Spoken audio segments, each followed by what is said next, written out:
Obodo niile dị na kansụl ime obodo Idemmili South bụ ndị na-eritere n'obiọma nke otu ada ha nwaanyị bụ onye alọ kọmuniti na kansụl ime obodo Idemmili South bụ Dr. Nkiruka Agbazue site na otu Hello International Ongoing Medical Outreach na-aga n'iru na mpaghara ahụ. Ndị bi n'obodo asaa dị na kansụl ime obodo Idemmili South bụ ndị nwere nsogbu ahụike dịgasị iche iche nupụtara n'igwe iji wee nweta ya bụ nlekọta ahụike.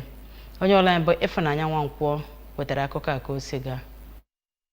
Nnọchite anya ọgbanta vootu Idemmili South n'ụlọ omebe iwu nke steeti a Honorable Ebuka Igwe toro obodo dị iche iche dịgasị na kansụl Idemmili South maka ịnụpụta n'igwe ịbịanara ya bụ ọgwụgwọ n'efu ma rụtụzie n'aka na ọ bụ nke sitere n'ihi ezi ọnọdụ nchekwa nke Gọvanọ Chukwuma Soludo nọ n'isi ya na steeti a.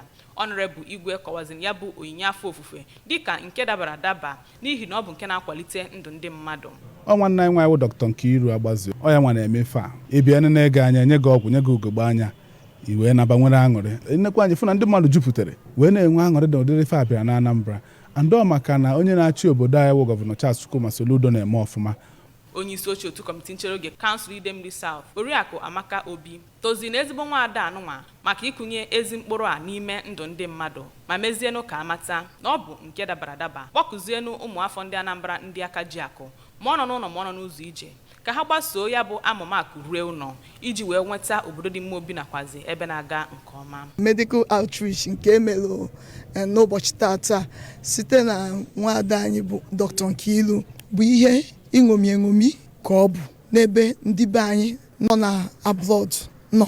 Onye ndu ndị otu a Oriakụ Maureen Okafọ kwupụtara na afọ ojuju anyị ndị niile bịara sonye na ya bụ mmemme nke ọ rụtụrụ aka na ọ bụ nke dị oke mkpa iji wee kwalite ọnọdụ ahụike ndị mmadụ gbakụzie ndị na-eritere erere a ka ha gbasoo ndụmọdụ niile nke e nyere ha. Nwanne anyị nwaanyị bụ Nkiru n'ụbọchị taa ka ndị oji otu ndị niile nọ na Idemmili South ka fa bịa ebe ndị nwere ike ịbịa alụ onye bịakwa enenekwu ya anya enyekwa ugogbe anya nyekwafe ọgwụ everything free of charge.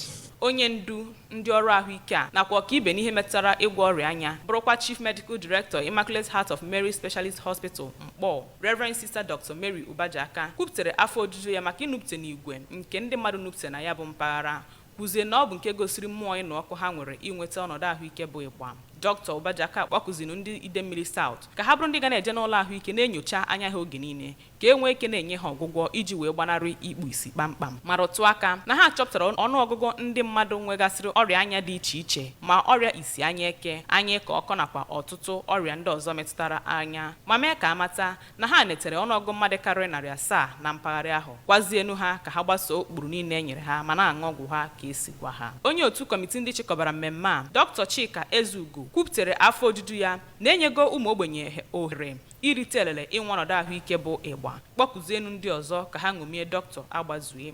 Ụfọdụ ndị ritere elele nke gụnyere Maazị Emmanuel Omeba, Oriakụ Eunice Okeke na Nwaada Chidera Obichukwu tozin Dr. Agbazue maka icheta ha kpezie n'ekpere ka Chineke gọzibiga ya oke. Site na kansụl Idemmili South, Ifunanya Nwankwọ n'akụkọ ụwa ABS.